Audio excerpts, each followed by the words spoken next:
right, we're back again, and I'm back again with my good friend Mel. It's been good to see the enormous amount of comments that we're getting at the bottom. Well done. You're looking at the material, you're digesting it, you're remonstrating about it, you're not always accepting it, and this is what we wanted to see. This is where the discussion happens, this is where the debate happens, and this is where the conversation needs to go.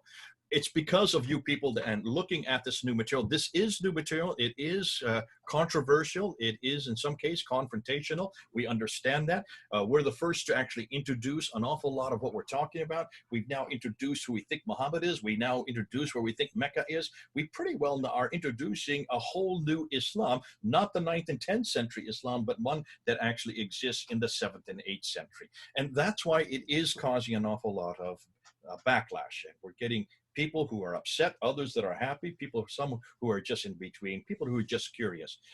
Well done for coming on board with us. Well done for digesting it. And better yet, for those who are actually introducing us to some new material that we didn't even know.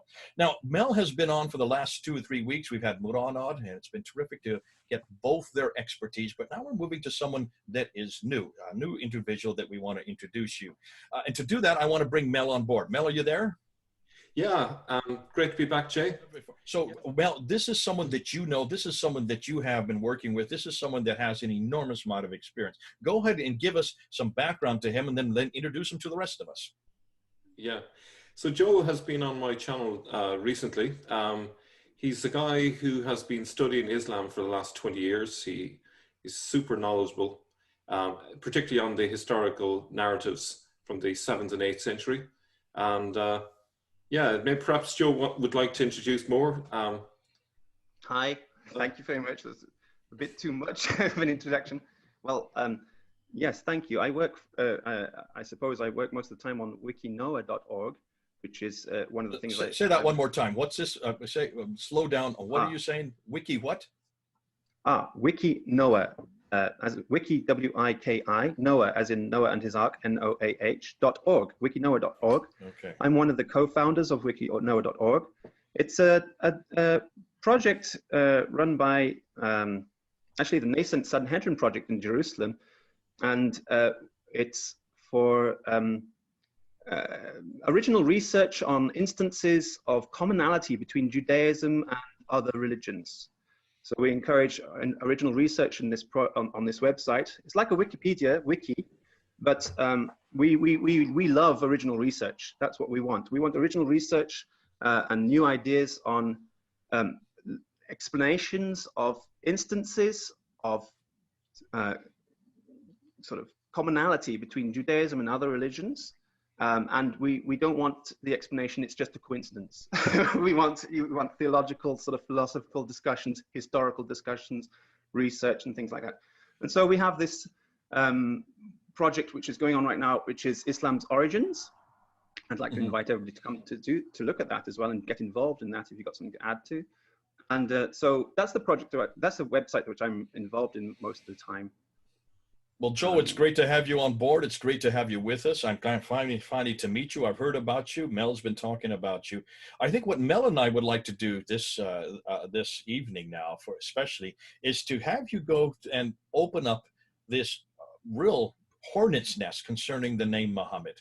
We know that Muhammad, according to the traditions, is the prophet, and that he is introduced certainly 4 times we find him written in the Quran. We know that he was introduced by Abdul Malik, possibly as a person, or it could be nothing more than a title, on the Dome of the Rock in Jerusalem, also on the coins in 692, and then also on the Caliphal Protocols the same year. So certainly this person or this title named Muhammad is significant to Islam. It is their prophet, and it is from he that everything is settled and is supported by. So you're saying, however, that Muhammad may be something else, and you have a whole nother paradigm, an entirely different narrative about Muhammad that comes from your research. And you do, as you said, you're a researcher. This is what you're doing. And you spent 20 years in this area. Listen, we'd love to know what you found out. Go ahead and share with us and introduce us to this. Let's see, who is it you come up with concerning this either person or this title or this individual Muhammad?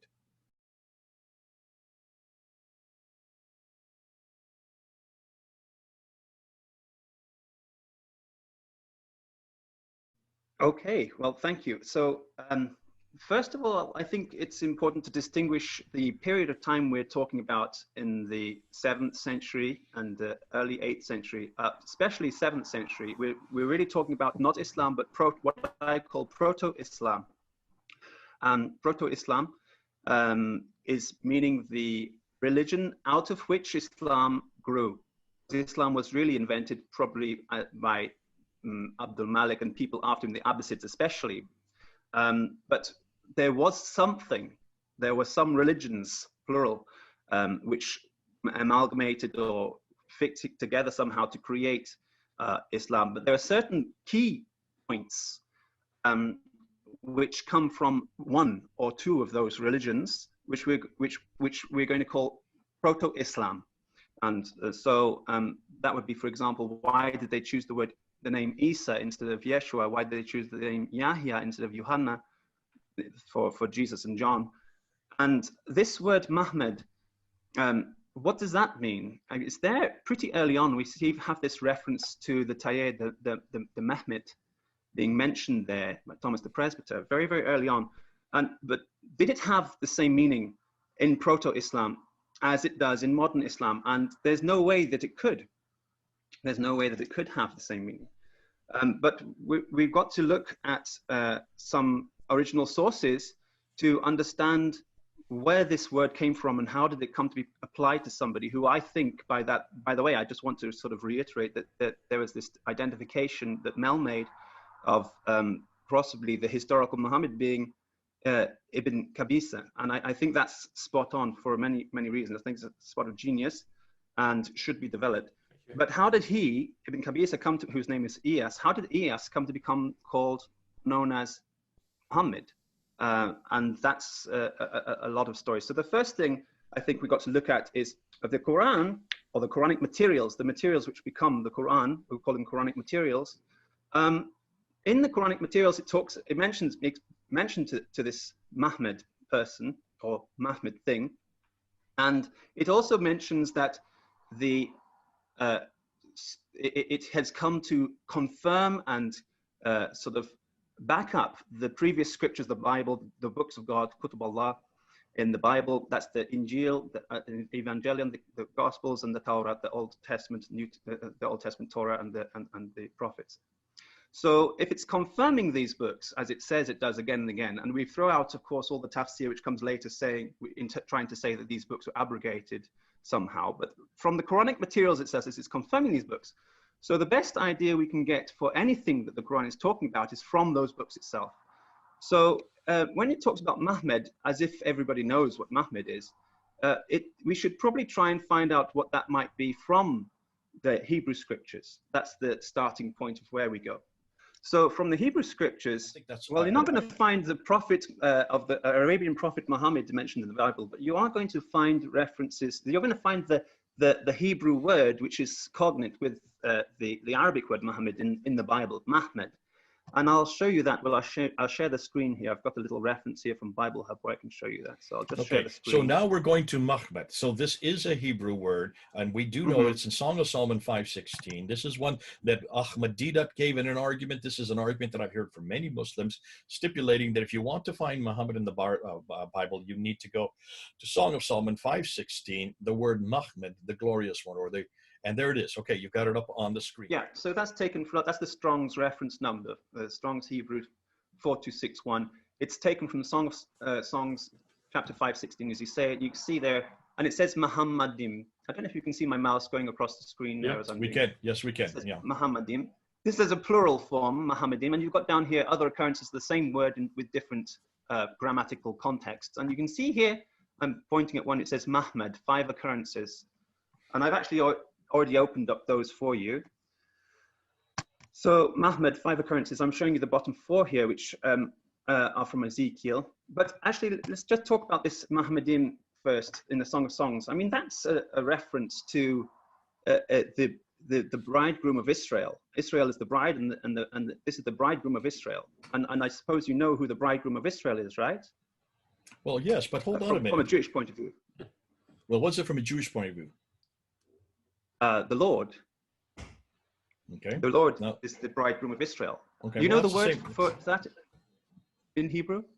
So correct, that's why yeah. you're asking me, because you cannot speak it. Let me speak All it right. for you. Adonai. Okay, let's do it. Oh, yeah. But before you get Okay, to that Adonai, word is that go word ahead. is that's the bridegroom of Israel. That's what this Song of Solomon refers to here, Muhammadim. That's who it is. Okay, it doesn't refer to any Arabic prophet. It Oh dear. refers to the Lord. And hold on a minute. Okay. Hold on a minute. I want to Yeah. back you up on this. So you're saying Adonai is what this is referring to. Muhammadim Yeah. is there. Are you telling me that Adonai and Muhammadan are also plural? Yeah, Muhammadim and the other word is that's also plural. They're both a minimum of 3. They refer to 3. The Wait a singular minute. form. A minimum of 3. So this cannot be dual. Yeah. This cannot be singular. No. You're saying 3 or more. Well, there's the Trinity right there. Yeah. Okay. That word, singular form, would be Adoni, which means my Lord. So we have this concept of something called birur nitzatzot, or birur nitzatzim, which means gathering the sparks, the holy sparks which have spread throughout the world. And so our project at Wikinoa is to gather the sparks, the holy sparks together, to bring us all together. You know, you're going to love some references. There's actually a phrase. I'll actually say a Shema for you because it's evening time. I should say the Shema anyway. Shema Israel Adonai Eloheinu Adonai Echad. These 3 are one. That's what it says in the Kabbalah. Okay, so that's Deuteronomy 6:4. you know it. Of course we do. But I'm these 3 are one. glad to hear you say that. I've never heard you say that in public. Are you the first? Are we seeing history made here, Mel, by you actually coming on board and actually admitting? This is breaking news. There are plenty who admit this. They wouldn't say that that Jesus was part of that Trinity. Or these 3 are one. They wouldn't say that at all. But these 3 are one. This is acceptable. This is acceptable point. And I hear what you're saying. All you're doing is you're following the evidence where it takes you, and that's what you do on this Wikinoa. You're not sitting there to interpret it. You're just putting it out there. You're letting us come to our conclusions on it. And listen, we're going to sit there and come to conclusions, but I'm also excited because Muslims are going to have to deal with this now, because Muslims always take me back to Song of Solomon 5:16, and they say this is categorical, this is referring to our Prophet Muhammad, when in reality, this has nothing to do with Muhammad. This is actually to do with God. And it's not just any God. It's not a God who is one as a monad. It's actually God who is 1 in 3. And it's the same God that we see in Deuteronomy 6:4. It just gets better and better and better. Well, you're going to find the next part even more interesting, perhaps, because as we look at this word MACHMAD, 5 occurrences in the next part here, which I opened up here. This is from Ezekiel 24:16, Ezekiel 24:21, and Ezekiel 24:25, and Hosea 9:6. And these are prophecies. The word MACHMAD is used, specifically MACHMAD. And it's you know the story of Ezekiel. Ezekiel's wife was killed. You remember that? Mm-hmm. You know. Yeah. So he says, I'm about to take away from you the desire of your eyes. God says to Ezekiel, and his wife is taken away. He kills his wife, dies, and he says, like that, so will the desire of Israel be taken away from their eyes. The pride of their eyes will be destroyed. And it's talking about the temple of Jerusalem, which is destroyed, and also the treasures of the temple they were sort of stolen, and all the treasures of silver and the gold and everything was taken out of the temple, and it was ransacked, and then it was trampled by the Gentiles for a period of time. So this is MACHMAD again, referring in this case one of the three instances, or one of the 3 Mahmadim, if you like, refers to the temple of God, the appearance of it. And this is how this word came into Proto-Islam. Now, Proto-Islam is really what Gnostic kind of Christianity is. Very important. It's kind of a mixture of Gnostic Christianity and Judaism. But Gnostic Christianity is very important in Proto-Islam. This is where the words Isa comes from, where the word Yahya comes from for Jesus and John. And this point here, referring to the Muhammadim as the bridegroom, of course, in Christianity, the bridegroom is Jesus Christ. There is actually a reference to that. I've got the reference, I put it down here. Matthew 9:15 and Mark 2:19 to 20 are the 2 cases where Jesus is referred to as the bridegroom. So that makes the Song of Solomon, Song of Songs, Muhammadim, referred to Jesus Christ from the Gnostic Christian point of view. And the Gnostic Christians have got a view of Jesus Christ, which is different from others, in that Jesus has three identities in Gnostic Christianity. Those three identities being the luminous spirit, okay, the luminous spirit, the crucified appearance, and the I believe it's messianic role, the role of the Messiah. So Can I jump in? Yeah. This sounds very like Manichaeism, and It exactly is Manichaeism, Manichaeism. Yes. and it came from Mesopotamia as well. Exactly. Mani was This is from Gnostic Mesopotamia. Christianity. Yeah. Another strike for the Iraqi thesis. Absolutely, absolutely. You're spot Just on. explain that, Mel. Explain what you mean by that, because not everybody know why you're bringing this up. Go ahead and explain. What is it? Why is it you're bringing up this Manichaeism and Iraq into the equation? For a minute. What you're saying, I've heard connected to Mani of the religion Manichaeism. He was a guy who came from Mesopotamia, so that's another connection with the Iraqi thesis. Exactly. And what's interesting about him is that he was given the title Seal of the Prophets, so there's a similarity with Muhammad. He also was said to have been visited by the angel Jibreel, the exact term, when he was 12. So it sounds to me like that a lot of the mythology around Muhammad was brought in from this Manichaean connection. But the interesting thing is he used that tripartite description of Christ that you just mentioned. Yeah, he did indeed, exactly. Yeah. And so it's exactly the luminous spirit, that Jesus the Messiah, the messenger, and I think the word is patibilis, Jesus the suffering appearance, the suffering one. So that's quite interesting because so this would be the Muhammadim. This would be the three from the Christian point of view. Of course, the Lord is Jesus Christ. So so the Muhammadim would be Jesus, but one of the Muhammads in Jesus, in the Gnostic Jesus, would be the suffering appearance, which is why we have reference in the Quran when it says that, so what if he died, was slain? Are you going to turn on your heels? And it's reference to Muhammad. What if he dies or is slain? Are you going to turn on your heels? At the same time, it says concerning the Rasul, the messenger, Messiah, they didn't crucify him, neither did they kill him, but it was his appearance, that they killed. It appeared to them so, which is again saying, so they crucified his appearance, the patibilis, if you like, from the Manichaean point of view. They crucified the suffering's appearance, but they didn't crucify the Messiah, because the Messiah is the Ahmed which Jesus gave to his disciples the night beforehand in the form of the bread and wine. He says, this is my body here. I'm giving it up for you. So that wasn't even on the cross. What was on the cross was the luminous spirit and the appearance, but the Messiah had already been given to the church, if you like, beforehand. So the Messiah continues the work from the Gnostic point of view. This is obviously not Christianity as we know it, but from the Gnostic point of view, the body of Christ, the church, continues the work of the Messiah until they're reunited again at the end of time. So, Joe, what you're doing, and it's fascinating because I see what both you and Mel have found. Here you have, even in chapter 4, verse 157, which you're quoting right now on this reference, this is another suggestion, this is another side post, you might say, of this influence, this Gnostic influence on the Quran as well. And that's why this Manichaean background, this Gnostic background, which, fascinating, as Mel's pointing out, these Manichaeans are way up north. They're way up in places like Kufa and in Baghdad, in that area, which is hundreds of miles away, far too far away. But that's probably where the Quran was then introduced. We're saying this, Joe, because we're also finding out that the Quran probably was put together up there as well.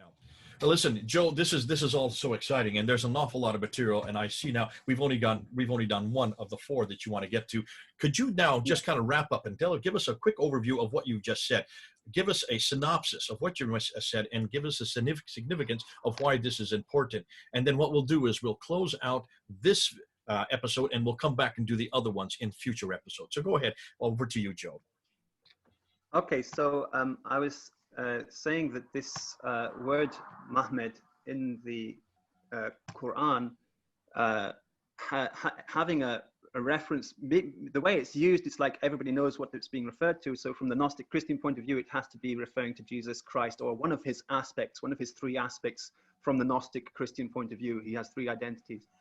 And those three identities are together mentioned in Song of Solomon 5:16 as the Lord, which is the Christian God, Muhammadim being these three aspects of Jesus Christ, the bridegroom of Israel.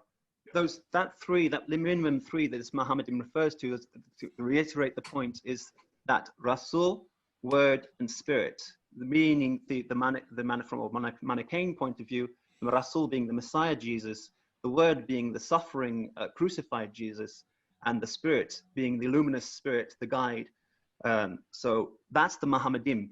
But when the Quran talks about Muhammad singular, it's talking mostly about this crucified word. That's the one which was crucified, the one which was killed. And it seems like the reference to a plural Muhammad has been taken out of it must have been there in the original Gnostic Christian materials, which became the Quran, but it didn't make it to the final cut.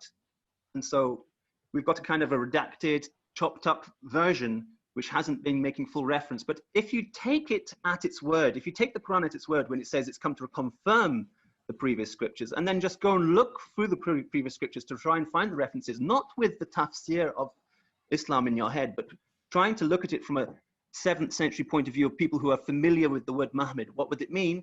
Then it means Muhammad, it means the Lord, and it cannot mean a human being. From a Gnostic Christian point of view, cannot mean, think of the word, he was Rasulullah, Kalimutullah, wa Ruh Minhu. He is not described as being a human. They say he was the son of Mary because they're emphasizing that this divinity was born of Mary, unlike certain adoptionist Christians who believed that it was a man who was born of Mary, and then at the baptism he received the Holy Spirit and was adopted by God. They're saying, no, he was not adopted. He doesn't have to adopt a son. There's no need for him to adopt a son. Everything belongs to him. But he was born of Mary. And these words have been completely taken out of context, out of the Gnostic Christian context. Anyway, so that's the point of this point. But there's, as we said, a few more things to talk about. So, okay, we're going to do that. Go ahead and unshare your screen there, and then we'll just get the three of us back together again, and we'll end off this section, and then we'll go ahead and start the next one. Okay. Yeah. So, listen, this has been terrific, Joe. Thanks, Mel, for bringing Joe on board. Looks surprising you say what he says. It's great to have you actually support what we've been always assuming, what we always knew to be the case. I don't think there's anyone who would deny the plurality and the unity of the Godhead. As long as they've been studying Kabbalah, we know we've got the 10 Sephirot, for example. This is all one God.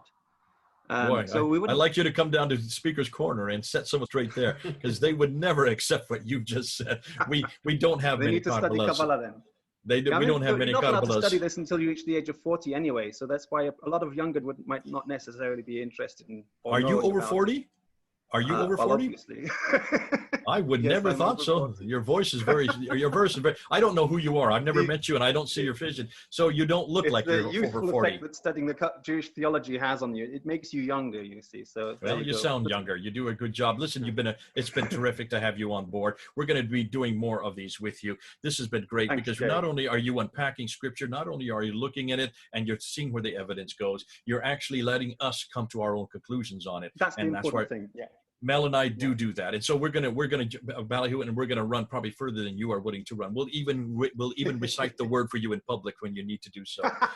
Thank goodness we don't have those kind of restrictions, but I understand why you have to. But listen, thanks again, Joe. I've never met you before. This is a first time. I'm excited by where you're going. You've done over 20 years of experience of working on this. You know your material. You know your stuff. Now, what we want people to do is to listen to what he's saying and respond.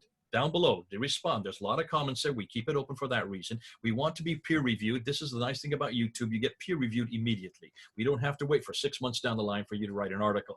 Get there, write it. You'll do it within minutes. And both Mel and Joe will be looking at it, and they will be responding to you. So go ahead, do that. If anybody makes their comments and reviews at the end there, please, if you're Muslims, please only use 7th century sources to review what I've been talking about. Don't use this tafsir to interpret what I've been talking about. Please only use 7th century sources. Did you hear that? That's from the mouth of Joe. I've been saying that for months. It's nice to have you, Joe, say that as well. Mel would also agree. We're not interested in the 9th and 10th century. We're only interested in the 7th century. Keep to the evidences on the ground. Now look and see what Joe did today. He actually went both to chapter 7, verse 157, chapter 61, verse 6 in the Quran. He went to your scriptures first, Muslims, and went back to where you're saying those scriptures are found. He went back to Song of Solomon 5:16, and he unpacked it, showing you showing you what the scripture is actually saying. Please, for heaven's sakes, you might dispute with that, but then do so using Hebrew. Do so understanding that from the context of what Muhammadin means, what MACHMAD means, and then also what Adonai means, and come back and tell us what you think, because this is important. Also realize what he said at the end there when he is talking about the influence of the Gnostic writers on those who are putting the Quran together. And these Gnostic writers, as Mel said, are from the places of Kufa and up north. This is not happening down in the Hijaz. This is not happening in Central Arabia. This is happening much further north, probably about 1,000 miles further north. Well, this has been fun. This has been great. We're going to have more of these. Thanks, Joe, for coming on board. Thanks, Mel, for being there. This is Mel, Joe, and Jay. Over and out.